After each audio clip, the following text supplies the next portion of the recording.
రామాయణం అంటే ధర్మం, రాముడు అంటే ధర్మం. రామాయణం చదువుకుంటే ఇష్టం వచ్చినట్టుగా ఇష్టం వచ్చిన పిల్లని తెచ్చి పక్కన భార్యాస్థానంలో పెట్టుకోవచ్చో పెట్టుకోకూడదో, పెళ్లి అన్నది వ్యక్తిగత విషయమో కాదో అర్థమవుతుంది. పెళ్లి వ్యక్తిగత విషయమో కాదు కాదు కాదు, నీ సొంత వ్యవహారం కాదని. నువ్వు ఇష్టం వచ్చిన పెళ్లి చేసుకుంటే గుండెపోటు వచ్చి చచ్చిపోవడానికి తండ్రి ఉన్నాడు, సిగ్గుతో ఏడవడానికి తల్లి ఉంది, పెళ్లి అవ్వకుండా ఏడవడానికి అక్క చెల్లెళ్ళు ఉన్నారు. నిన్ను కని పెంచి పెద్ద చేసిన తండ్రి ప్రతి క్షణం నువ్వు చేసిన ధూర్త కార్యానికి ఎంత ఏడుస్తున్నాడో ఆ తండ్రి ఏడుపులు నీకు తగలవా? నీకు స్వతంత్రులవా? ఎలా నీ సొంత వ్యవహారం అయిందని? అది నీ సొంత వ్యవహారం కాదు. పెళ్లి అనేటటువంటి దాంట్లో నీ భార్య ఎవరో నిర్ణయించవలసినది తండ్రి ఒక్కడే.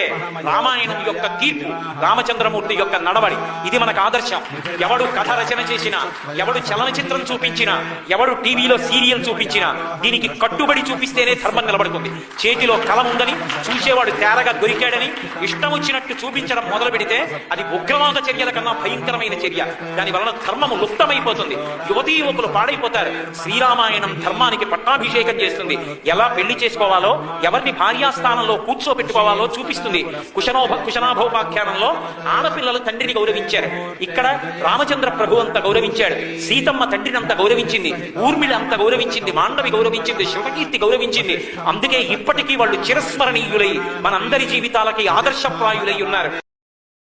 Download ShareChat.